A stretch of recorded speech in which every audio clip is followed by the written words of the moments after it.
In the name of Allah, the most merciful, the most kind.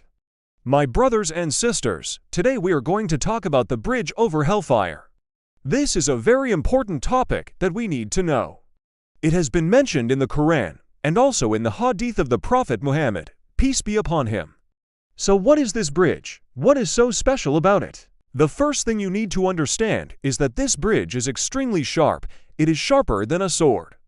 And at the same time, this bridge is extremely thin. It is thinner than a hair. Every single person, when they die, they will have to cross over this bridge. So it doesn't matter who you are, whether you are a great person or a sinful person, all of us will have to cross over this bridge. Now comes the interesting part. If you are a believer, if you have Iman, if you have done good deeds during your life, then you will pass over the bridge safely, and you will enter paradise. But if you are a disbeliever, or if you have done more sins than good deeds, then what will happen to you? You will fall into hellfire, and falling into hellfire is a very, very severe punishment. It is not something that we should be happy about or we should be, looking forward to it. No, we should fear it.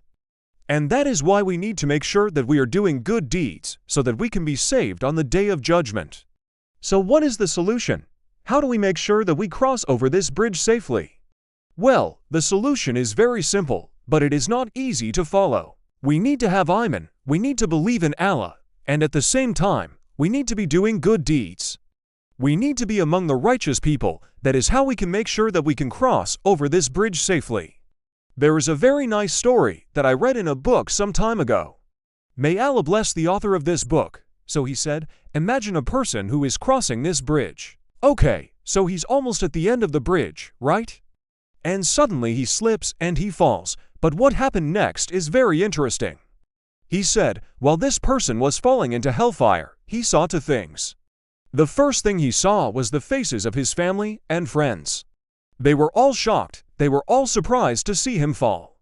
And the second thing he saw was the fire of hell. It was so hot that it was burning everything, so he had two options at that point.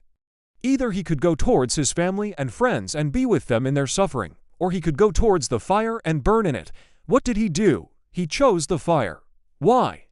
Because he said, if I go to my family and friends, they will ask me, why did you bring us along? Why did you drag us down with you? So he chose the fire of hell instead. So the lesson here is that we need to be very careful with our actions, because we will be held accountable for every single thing we do, every single thing we say.